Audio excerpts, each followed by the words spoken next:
Bienvenidos a otra trama. ¿Cómo les va? ¿Cómo están? Bienvenidos y bienvenidas, o bienvenidas y bienvenidos a otra trama. Otra trama fue cambiando con el tiempo. Yo estoy muy contento con que hagamos hincapié en el pensamiento, hagamos hincapié en los problemas centrales de la Argentina. Por ejemplo, hablábamos en el programa pasado de la pobreza, que por supuesto no es un problema argentino únicamente, lamentablemente es un problema mundial.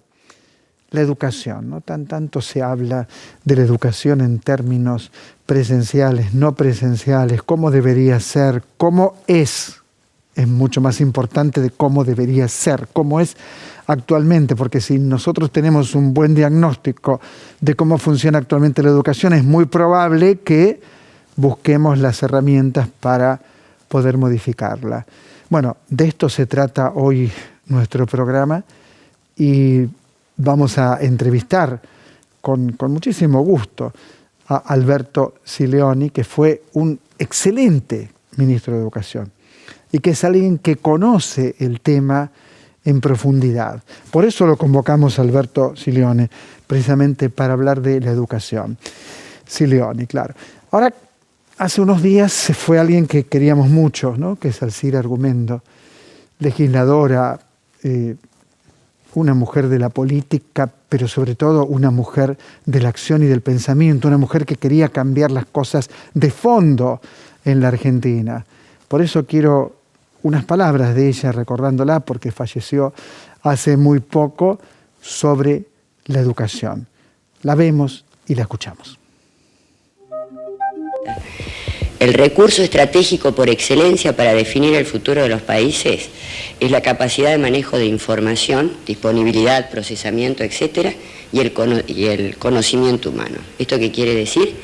Que los sistemas educativos forman ya no solo un derecho social, sino una inversión estratégica que define el futuro de los países. Porque este nuevo recurso estratégico se empieza a gestar en preescolar, alcanza en las universidades su mayor nivel y en el sistema científico-tecnológico, acompañado de un proceso de recalificación laboral en gran escala. Entonces, repito, lo grave de este problema es que la educación deja de ser solo un derecho social, que lo es inalienable, para definir este aspecto estratégico. Qué lindo encontrarse con Alcira. Qué bueno escucharla otra vez, Alcira Argumedo, la verdad, un placer. Uno seguiría escuchándola, claro está, pero ya no la tenemos con nosotros.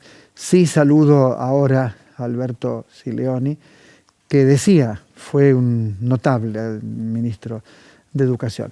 Alberto, Osvaldo Quiroga te saluda en otra trama, ¿cómo estás? ¿Qué tal, Osvaldo? ¿Cómo estás? Gracias por la invitación.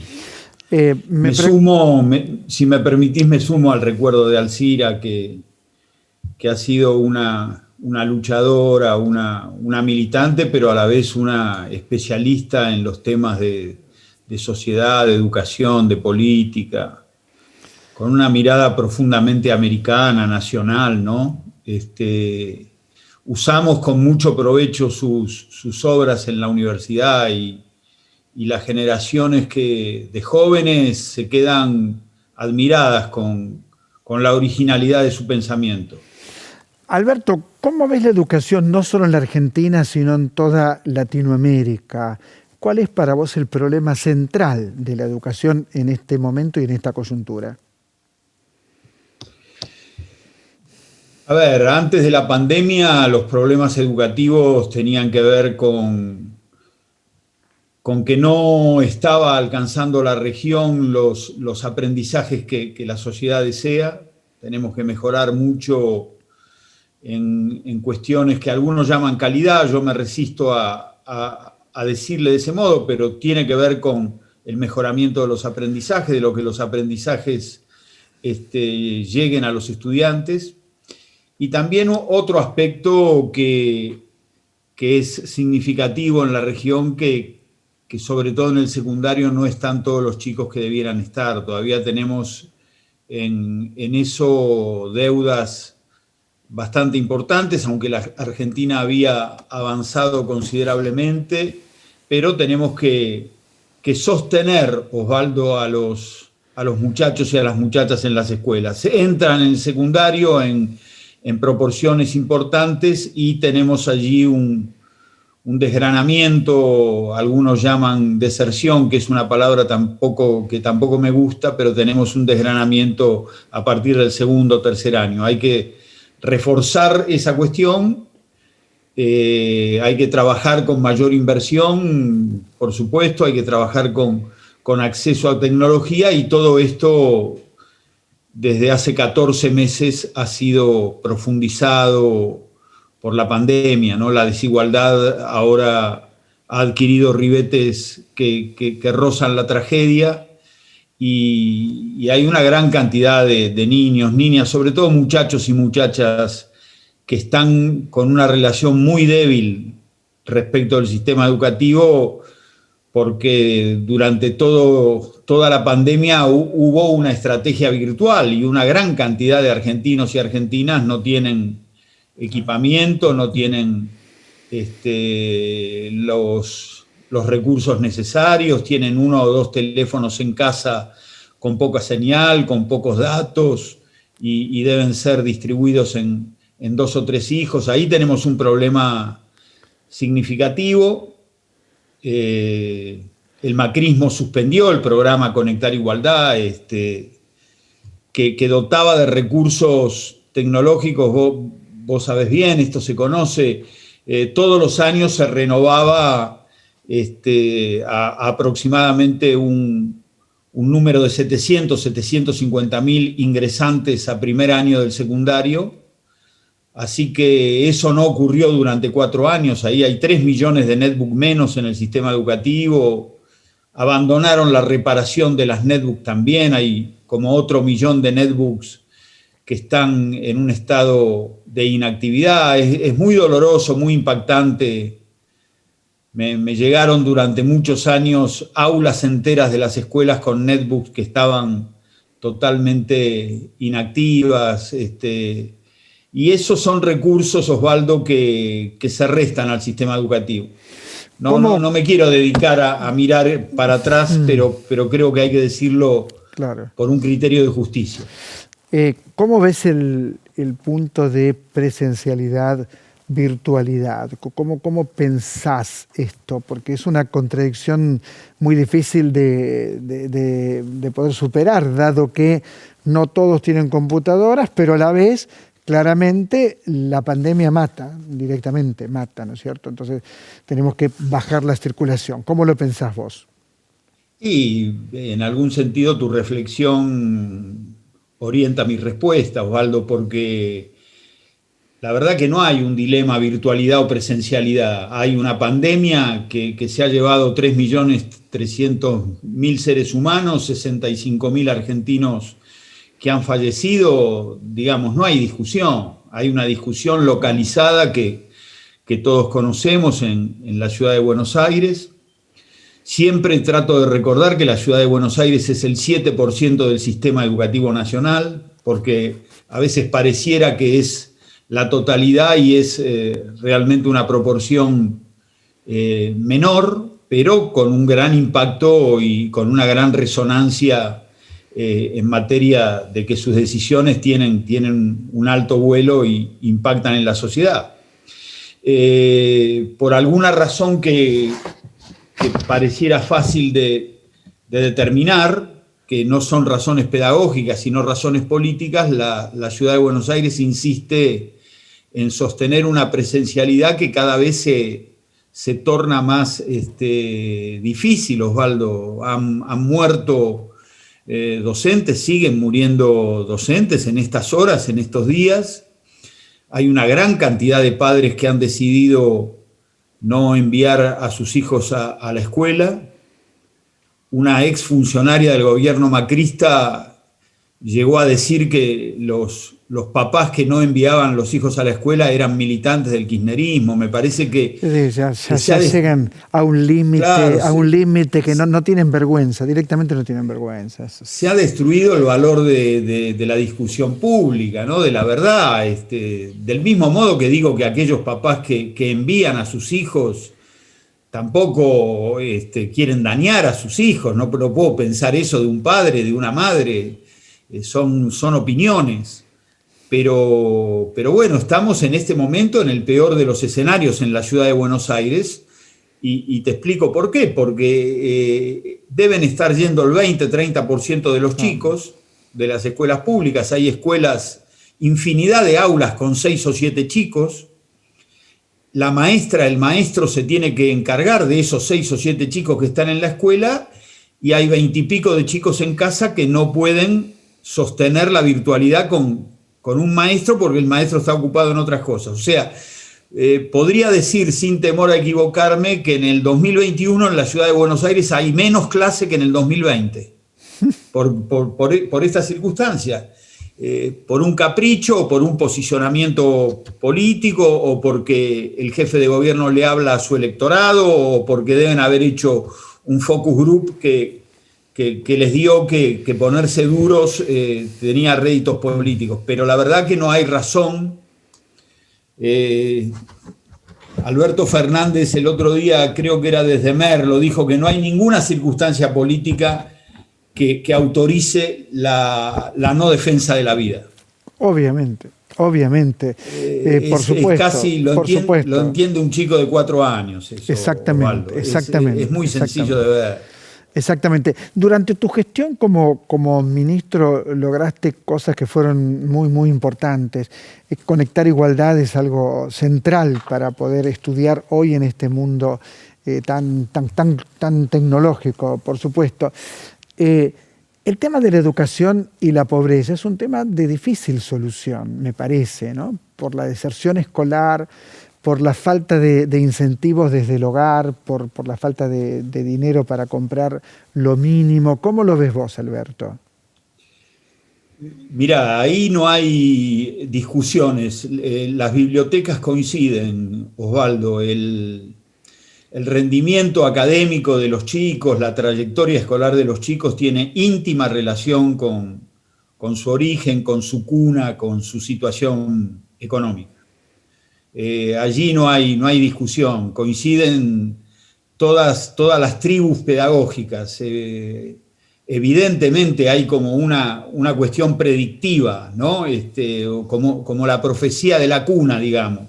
Aquellos que vienen de los sectores más carecientes tienen enormes dificultades, tienen, como vos decís, papás, mamás que en general no han terminado su secundario, eso que técnicamente se llama ese capital cultural de la familia a veces no está, no hay libros en casa, no hay incentivos, magnificado con esta pandemia de lo que veníamos hablando recién de la ausencia de dispositivos tecnológicos, ¿no? Bueno, en los gobiernos de Cristina se regalaban muchísimos libros permanentemente a cada escuela, ¿no? Llegaban los libros gratis. Es así, ¿no es cierto? Sí, bueno, ese mundo que vos conocés tanto para nosotros es uno de nuestros orgullos, Osvaldo. Hemos distribuido 92 millones de libros. 92 millones. 92 millones de libros, 2003-2015, libros de texto, libros de literatura, libros de ensayo. Ahora, 92 millones es una cifra descomunal. Sí, es muy importante. Es muy importante y recuerdo, y quizá vos recuerdes también, hemos distribuido una colección de poesía a todas las escuelas secundarias, claro. Una colección que se llamó Juan Gelman, que llegó a tener 1 millón de libros de poesía, que vos sabés que una edición de poesía con 500 libros, 1000... Claro, es un éxito, ya. Es un éxito. Claro. Y si me permitís, porque vos conocés mucho esto, atrás de estas inversiones había también la apuesta, Osvaldo, para incentivar la industria editorial. Porque los libros de texto en general son libros que hacen las grandes editoriales, muchas de las cuales son multinacionales. Pero ensayo, poesía, hay mucha editorial argentina, hay mucha editorial pequeña, hay muchas microeditoriales. Te puedo asegurar que le ayudábamos a subsistir, a subsistir. A subsistir, por supuesto, pero no tenían ni siquiera la costumbre de tratar con el Estado. Pequeñas editoriales casi artesanales y bueno, eso fue una política que también tiene que ver con la política de la defensa de la industria nacional, ¿no? Impresores, libreros, imprentas, bueno, muy importante y el incentivo a la lectura que es tan decisivo a la hora de enseñar, ¿no? Bueno, yo creo que eso deja semilla, ¿no? Creo que fue muy importante, que ojalá se vuelva a llevar adelante, porque las editoriales chicas reciben esto como la posibilidad de seguir editando. Prácticamente te diría que algunas veces no tienen posibilidad de seguir editando sin esas compras del Estado, que son centrales también para llegar al otro y que el otro se encuentre con buenos poetas, con buenos ensayistas. Creo que esto ha sido un enorme acierto de tu gestión, ¿no es cierto?, de la gestión de Cristina. Sí, de la gestión de Cristina también. Por supuesto. Que ella nos incentivaba, le gustaba, veía cada una de estas colecciones. Debo decirlo, el macrismo no distribuyó un libro, Osvaldo. No, por supuesto. Esto también tiene que conocerse. No es que me quiero quedar enganchado con el pasado, pero hubo 4 años que fueron un hiato muy, muy importante, que fueron un paréntesis desolador en materia de inversión, en materia de políticas públicas, en materia de un gran desdén por la escuela pública. Todo el mundo se acuerda de algunas frases infelices. Caer en la escuela pública. Caer en la escuela, que los pobres no llegan a la universidad. Pero más allá de quién lo dijo, yo creo que la Argentina es una sociedad con una tradición muy importante en materia de conocimiento, de curiosidad. Y uno de nuestros atributos es que los sectores más carecientes llegan a las universidades. Claro, obvio. Hubieron 17 universidades nuevas en 2003-2015, Osvaldo, y muchas de las cuales tienen una cantidad muy importante de estudiantes. Y te digo algo, esa cantidad importante de estudiantes de las universidades del conurbano no han hecho menguar la cantidad de estudiantes de la Universidad de Buenos Aires, por ejemplo. O sea que no es que son alumnos que se restan de la Universidad de Buenos Aires o de La Plata, son estudiantes nuevos, son estudiantes universitarios nuevos que se permiten el derecho de ir a la universidad. Y ese es un logro, yo creo, que de la sociedad entera. Sin ninguna duda. Alberto Silioni, muchas gracias por esta conversación. Un abrazo fuerte y nuevamente muchas gracias. Te agradezco mucho la invitación, Osvaldo. Un abrazo para vos. Muchas gracias. Nos vamos con un tema, nada menos que de la querida y recordada siempre Violeta Parra. ¿Quién lo interpreta? Sabina y Serrat. Me gustan los estudiantes. Que vivan los estudiantes, jardín de las alegrías. No se asustan animales y policía. Y no se asustan las balas y el ladrar de la jauría. Pero esa mala cosa viva la astronomía.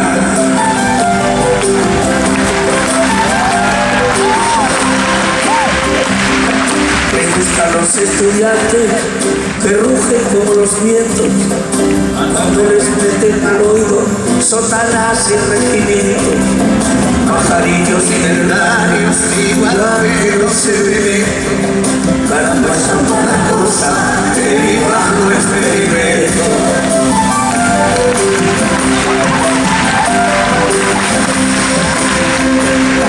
Me gustan los estudiantes porque son la levadura del pan que saldrá del horno con toda su sabrosura, para la boca del pobre que come con amargura.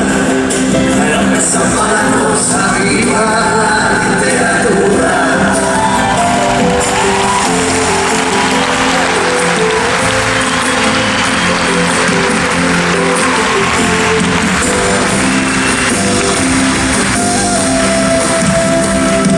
Me gustan los estudiantes porque levantan el pecho cuando les dicen a vida, sabiéndose que las aflecha, y lo hacen el sordo mundo cuando se presenta el hecho. Caramba esa mala cosa, el código del derecho.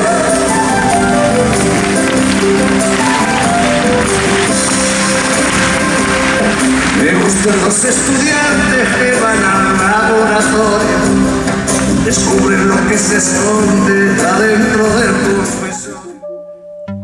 Probablemente es una de las historias más conmovedoras, más potentes que, digo, lamentablemente, es así, que yo haya escuchado y conocido, porque estuvo hace poco con nosotros, y me refiero a Vicky Montenegro, Victoria Montenegro, y quiero mostrar en cámara este libro porque tengo muchas ganas de que lo leas, a este libro.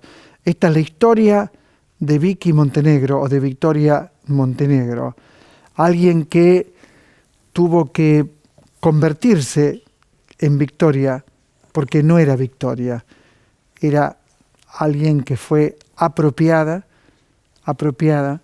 por los genocidas de la dictadura. Sus padres fueron asesinados por esos mismos genocidas, y ella se crió pensando que era María Sol. Pero no era María Sol, era Victoria Montenegro. El libro de Victoria es uno de los testimonios más impactantes que podés leer en tu vida. Si podés, no dejes de hacerlo porque lo tenemos como libro. Hermoso libro. Cambio de tema, tomo los libros porque vamos a hablar con un escritor, un excelente escritor, y además es el director de la Biblioteca Nacional, Mariano Moreno, y ahí está en esa pantalla grande que el talentoso director de Otra Trama ha creado. ¿Cómo te va, querido Juan Sasturain? ¿Cómo estás? ¿Cómo estás, Osvaldo? Muy bien aquí desde mi casa y sin barbijo. Bueno, claro, eso está bueno. Estar en tu casa y sin barbijo es muy cómodo.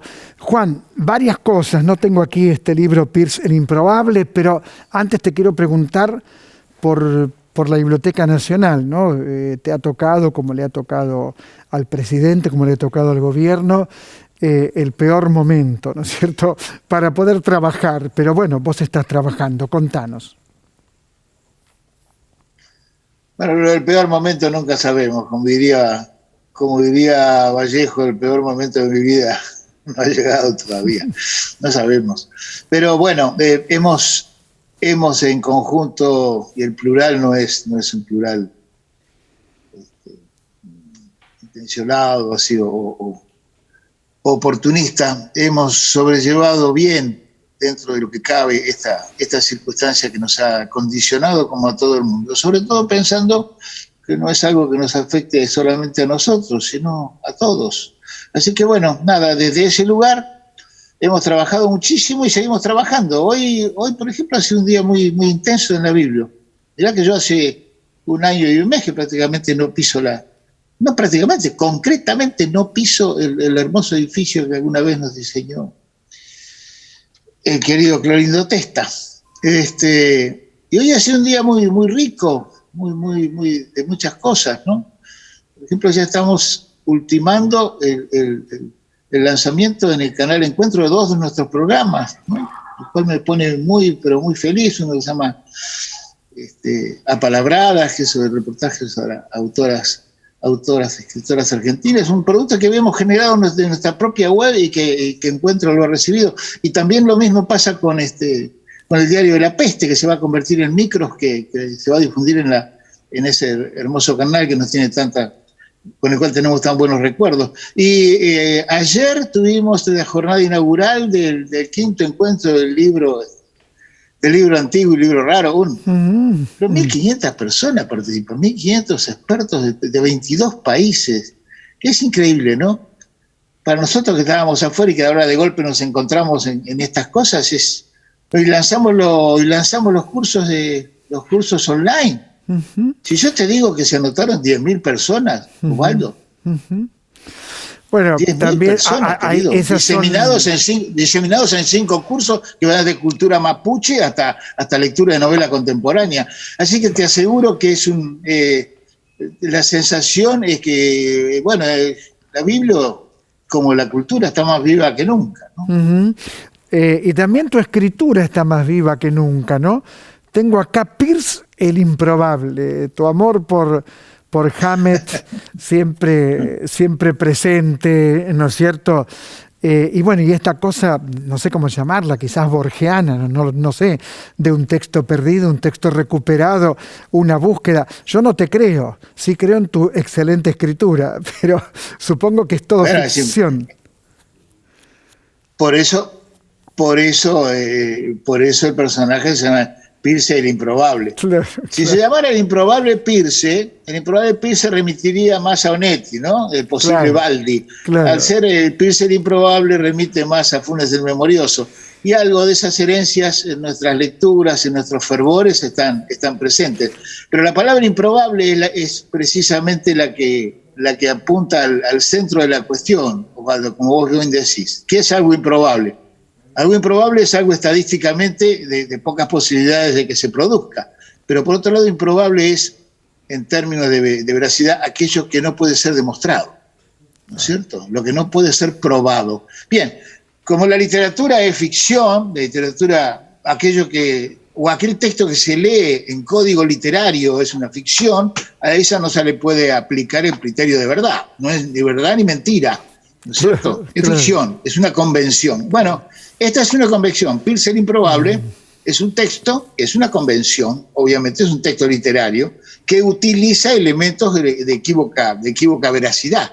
Es decir, trabajo con una primera persona, con un Sasturain que es personaje, que soy yo y no lo soy, en tanto soy personaje, ¿no? Claro. Ahora, uno tiene la sensación, me acuerdo que hace un tiempo hablábamos de tus cuentos completos, ¿no? Tus cuentos reunidos, no me acuerdo si son completos o reunidos, ese volumen impresionante, reunidos, sí. ¿No? Bueno, más el libro sobre Hammett, que es un libro tan importante, más bueno, la cantidad impresionante de libros que has escrito. Uno tiene la sensación de que sos una máquina de narrar. ¿Vos lo vivís así a tu trabajo literario? No, lo de máquina sobre todo no, pero entiendo la idea de que yo lo que sí siento, Osvaldo, que todo es relato de algún modo, ¿no? Que todo se convierte en relato, ya sea cualquier tipo de producción textual y cualquier tipo de producción verbal, es un relato, que la realidad también la vivimos como si fuera un relato. Somos parte de una historia que alguien cuenta y que no sabemos.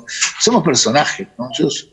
Esa sensación de que uno es o somos como colectivo humano, personajes de un drama o de una comedia o de un grotesco, que alguien le está contando a alguien, ¿no? Bueno, esa idea un poquitito atraviesa todas las cosas que uno escribe. Por eso uno, cuando dice que uno escribe para enterarse, es precisamente eso, porque estás escribiendo a partir del enigma de tu propia existencia, ¿no? Y no nos pongamos solemnes, pero es un poco eso, ¿no? Pero en este año y pico, con toda esta dificultad, por no decir catástrofe, que está viviendo el planeta, ¿Cómo ha fluido tu escritura? ¿Has trabajado más? ¿Has trabajado menos? El otro día hablaba con Noé Citric y me contaba que se la pasa todo el día escribiendo. ¿Cómo operó en vos este momento?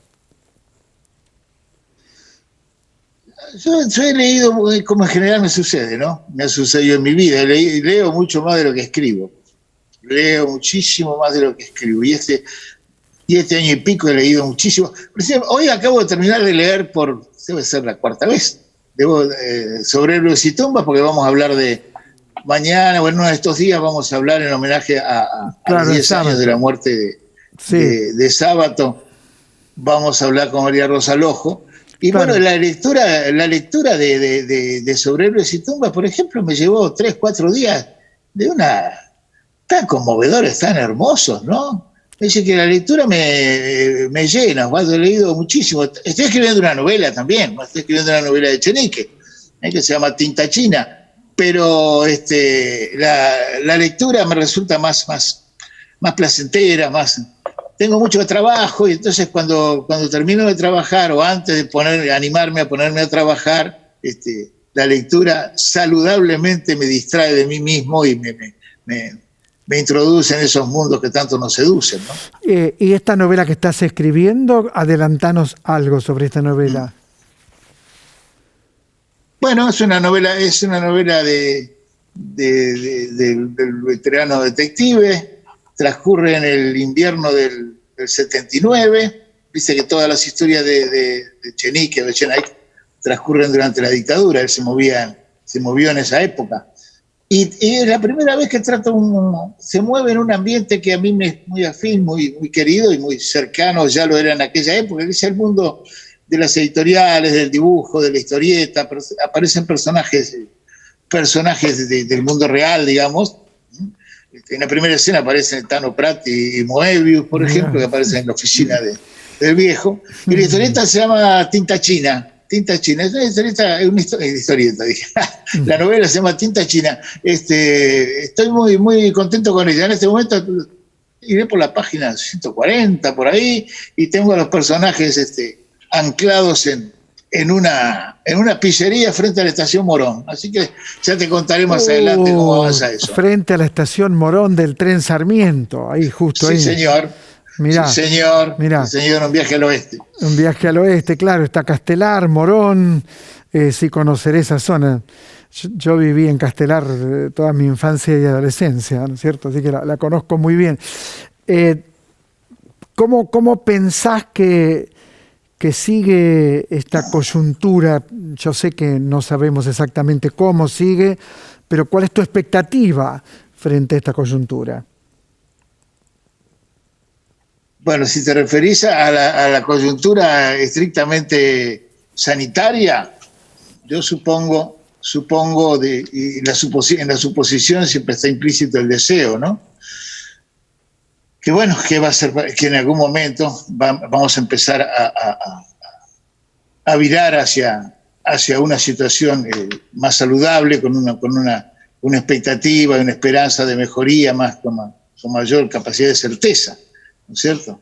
Pero bueno, esto no es como manejar un karting, es como manejar un transatlántico. Los virajes son lentos, parsimoniosos y muy expuestos, ¿no es cierto? Así que yo, como confío y he confiado y seguiré confiando en el buen criterio y sobre todo en las buenas intenciones y en las capacidades de aquellos que tienen responsabilidad en nuestro país, ¿no es cierto? Espero y deseo, por lo tanto, que las cosas paulatinamente vayan mejorando. Después, en otros términos, en términos políticos, en términos económicos, dependemos en gran medida de la capacidad de la generosidad de nuestra sociedad, nuestra capacidad de ser más solidarios y menos egoístas y menos cortoplacistas, menos mentirosos, menos oportunistas, en fin. Todos tenemos que aportar en eso, Y bueno, confiemos en el resto de buena leche que nos queda. Todos menos la oposición, ¿no? Porque la oposición no apuesta por estos valores que estás defendiendo. Hablemos de todos, que cada uno sepa a quién le cabe el sayo, ¿no es cierto? No necesitamos nada, nadie necesita que se señale con el dedo. Yo creo siempre en la capacidad de raciocinio y de la capacidad de percepción y de saludable buen sentido que tiene la comunidad, ¿eh? Yo no digo a la gente se la manipula, yo no creo en eso, la gente soy yo. Uh-huh. Así que yo no creo en la manipulación, creo sí en las intenciones de manipulación, creo en la existencia de la mentira, pero creo también que hay una experiencia viva, personal, una experiencia de vida que trasciende largamente los mensajes, ¿no? Así que un gobierno o una oposición puede decir lo que quiera, pero la realidad, como decía uno que todavía se puede citar, es la única verdad.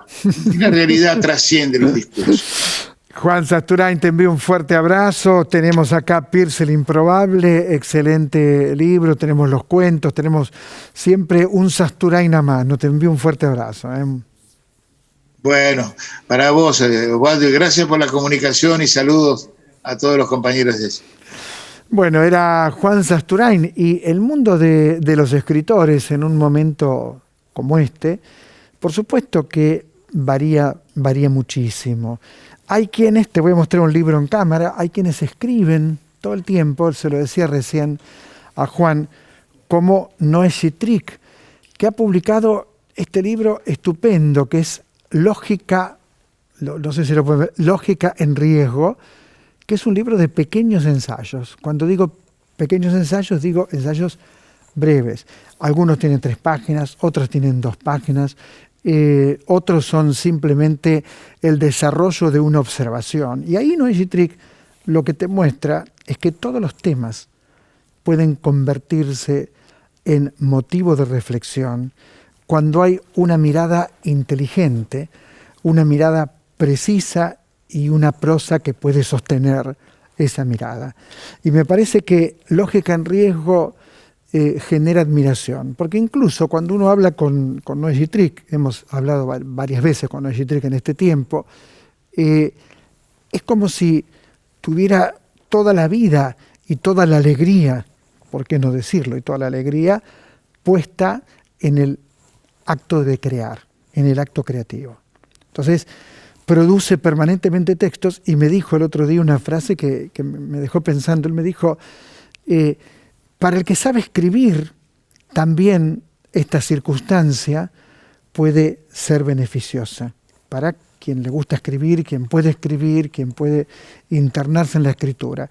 Por supuesto, dentro de un contexto donde todos los días tenemos que escuchar y tenemos que soportar y tenemos que tener la entereza para soportar todos los compatriotas que enferman, que padecen y que lamentablemente se mueren. Pero yo creo que el teatro, el cine, la literatura pueden ser muy buenos aliados en este momento tan difícil, tan especial, pero del que seguramente vamos a salir. Este momento va a terminar porque, como Salomón llevaba un anillo en el dedo, y ese anillo, ¿saben lo que decía? Decía, todo pasa. Esto es otra trama.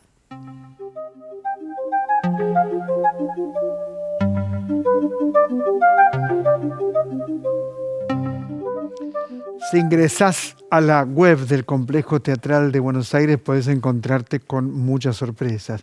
Una de ellas es Muy Bodas de Sangre, que por supuesto tiene que ver con el universo de Federico García Lorca. Pero claro, como está detrás de esto y adelante de esto también, por supuesto, Vivi Telas y Agustina Comed, esto es parte del ciclo Modos Híbridos, no es una versión de la obra de García Lorca, sino es cómo la obra de García Lorca impacta también en las historias personales de los actores, de esta puesta en escena hermosísima que ha pergeñado la creadora del biodrama en la Argentina, que es Vivi Telas. Actúa Cecilia Roth, actúa Mauricio Paniagua, Esteban Meloni, Luciano Suardi, un elenco importante, realmente importante, y la podés disfrutar en la web. Tenés que encontrarte con Muy Bodas de Sangre, ingresás, seguís a las indicaciones y te vas a encontrar, por supuesto, de manera gratuita con este material, que en mi opinión es un material muy, muy valioso. Como es muy valioso, y estamos hablando hoy de educación en nuestro programa de televisión. Es muy valioso lo que continúa haciendo contra viento y marea Claudio Torcachir, a quien saludo, por supuesto. ¿Cómo estás, Claudio? Hola, ¿cómo va? Saludos a todos y feliz de encontrarnos. De esta No, manera, pero encontrarnos. Claro, para mí también, ¿no? La última vez que nos pudimos dar un abrazo fue en el Festival de Teatro de Uruguay. O sea, mira, ya Sí, ha quedado lejos, que estabas con tu familia y nos Parece pudimos otra historia, saludar. sí, totalmente. El bebé Gaspar era muy chiquitito, tenía meses. Claro, ¿y ahora cuánto tiene? Casi 2 años, va a cumplir Mirá, en julio mirá, 2 años de qué segundo cumpleaños muy de bien. pandemia, como tantos, pero Fantástico. Seguís trabajando y también sé que seguís dando clase. Contame cómo es bueno. dar clases en esta circunstancia, cómo es que tu escuela de teatro tan importante en la Argentina ha seguido muy activa. Contanos. Mira, para mí fue interesante el proceso que vivimos desde Timbre con toda esta experiencia, porque cuando el año pasó sucedió sorpresivamente, de alguna manera, el hecho de que no podíamos seguir dando clase, sí tuvimos la certeza de que había que seguir, de que Timbre tenía que seguir, teníamos que continuar con el proyecto en sí y también por las fuentes de trabajo y por la vida de todos nosotros, ¿no? Porque significa mucho. Y entonces pasamos de una semana a la otra a trabajar del aula al Zoom. Y fue interesante porque todo lo que revoluciona, todo lo que te hace entrar en crisis, te hace generarte preguntas. Entonces, la pregunta era, a ver, nosotros tenemos toda esta estructura de trabajo, solemos hacer estos ejercicios en marzo, en abril, en mayo, somos muy organizados, como un encadenado técnico de ejercicios. Entonces, hubo que volver a preguntarse, bueno, ¿cuál era el objetivo, más allá del ejercicio? El objetivo, ¿qué tenemos que lograr en marzo? ¿Qué tenemos que lograr en mayo? ¿Qué tenemos que lograr de cada alumno, con cada texto, con cada año que tiene distintos objetivos? Entonces, eso de alguna manera nos llevó como a volver al esqueleto de lo que queríamos lograr, sea por objetivos, ¿no? En primer año, la desinhibición, la comunicación, la imaginación, el juego. Segundo año, sensibilidad, argumentación, vínculos. Tercer año, conflicto. Bueno, todo, hasta cuarto año, que es más encarado hacia el teatro del absurdo, el grotesco, la construcción de personajes, de universos, de mundos. Como cada año tiene objetivos muy distintos, entonces volver a los objetivos y ver cómo los podíamos trabajar a través de la pantalla. Y la verdad que fue súper interesante, extrañando, sabiendo, muertos de ganas, como estamos todos de encontrarnos y abrazarnos, pero pudiendo trabajar y pudiendo trabajar improvisaciones, ejercicios físicos, ejercicios con el espacio, obras, o sea, hicimos muestras, hicimos Ray Lear de muestras, hicimos escenas de cine para cuando se trabaja más el naturalismo o improvisaciones. Creo que hubo algo muy, muy bueno, además del amor que te produce la resistencia, ¿no? De todos los alumnos que trabajaban desde la casa, metían a toda la familia en la cocina y ellos se quedaban claro, en el living. Los alumnos se ejercitan obviamente desde sus propias casas, se conectan con la escuela a través de Zoom, supongo, y trabajan, pero no grupalmente, sino cada uno desde su lugar, ¿es correcto lo que digo? Exacto. Se arman grupos de pronto, pero cada uno, por ahora, cada uno desde su casa, se arman grupos, se arman escenas, de pronto tienen que hacer investigaciones, por ejemplo, algo que observaban recién algunas imágenes, tienen que hacer una investigación sobre Fellini o sobre Cantor o sobre Pina Bausch, entonces la estudian, porque es importante también que ellos se nutran de estímulos que no sean por ahí los que están más a la mano al principio, ¿no? Y el cuerpo, y la voz, y la expresividad, el pensamiento. La verdad que yo estoy muy feliz porque lo que más nos importaba era que tuviera sentido, no solo por el sentido emocional de seguir, sino el sentido que cuando uno estudia tenés que crecer, tenés que encontrarte con dificultades, resolverlas, aprender herramientas. Y la verdad que se logró, y este año se potenció con el agregado que tiene, que vos lo habrás vivido de alguna manera también, que yo hoy a la mañana, por ejemplo, di clase y tenía alumnos de Barcelona, alumnos de México, alumnos de Chile, Mendoza, Río Negro. Claro. Entonces, claro, todo el mundo tuvo acceso también a Sí, a sí, tener sí. una formación. Esa es la ventaja, la única ventaja de esto, ¿no? Sí. Del Zoom. Quiero decir de que Sí. puedes tener un alumno en Tierra del Fuego. Y esto es Exacto, bueno porque exacto. ese alumno a lo mejor soñaba estar en tu escuela y nunca había podido estar, ¿no es cierto? Quizás Exacto. después de la pandemia se tenga que mantener algún sistema mixto, ¿no?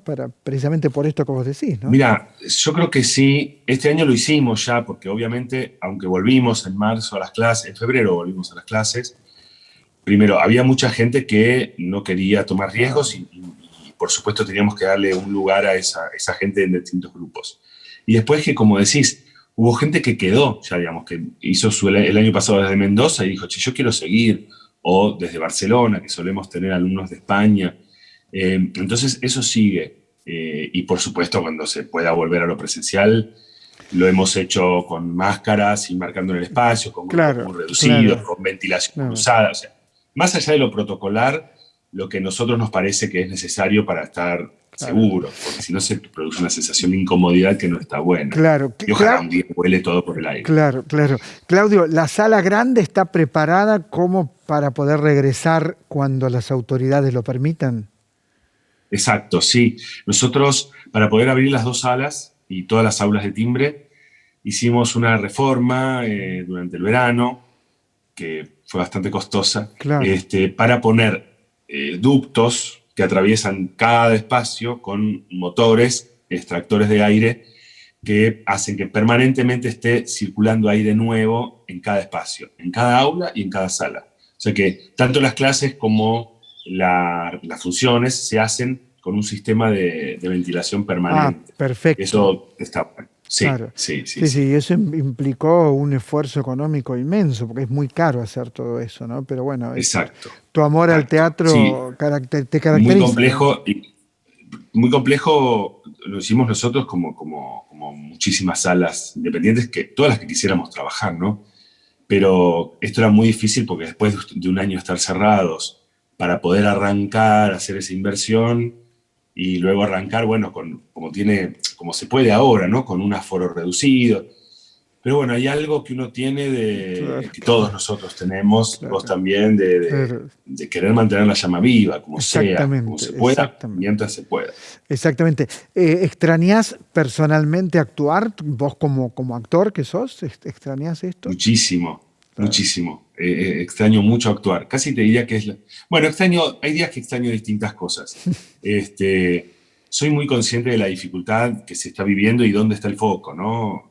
Creo que compartimos ahí la idea de que el ojo tiene que estar puesto en la salud y en las camas, en los médicos que están agotados. Pero bueno, también nos toca ahora alzar la voz y pedir, sobre todo a quienes gestionan la cultura, que tienen que tener un plan porque las salas están absolutamente en rojo, como te imaginarás, como está todo. Sí. Pero bueno, yo no lo hablo en general, hablo a quienes tienen la posibilidad de gestionar, ¿no? de armar un plan. Sí. Estamos realmente necesitados de poder, porque si no se van a cerrar demasiadas salas y va a ser una tragedia, porque volver a abrir una sala que se cierra, sabes que es y además el ingreso de los actores. Los actores necesitan ganar dinero, y para ganar dinero tenés que tener público. Esto es así, ¿no es cierto? Exacto. Es muy complejo, así que tampoco yo hago un planteo simplista de simplemente abramos las salas, pero hay implica muchas cosas. Hay un mérito enorme, que es que tu escuela sigue en pie, sigue trabajando, sigue recibiendo alumnos. Esto me parece fundamental. Bueno, también habla de la calidad de la gente de Timbre 4, ¿no? Por supuesto con vos a la cabeza, ¿no? Es gente que le pone mucha garra y por eso también les va tan bien, ¿no? Porque le ponen mucho afecto, mucha comunicación entre ustedes. Son un gran equipo. Te envío un fuerte abrazo, un fuerte abrazo. Muchas gracias, y aprovecho que lo que vos dijiste es lo más importante, que todo esto se puede hacer porque el equipo es tremendo. El equipo creativo, el equipo de producción y el equipo de profesores, que vos imaginate, Osvaldo, que un día te dicen, a partir de mañana tenés que hacer lo que haces siempre, pero de otra manera. Claro.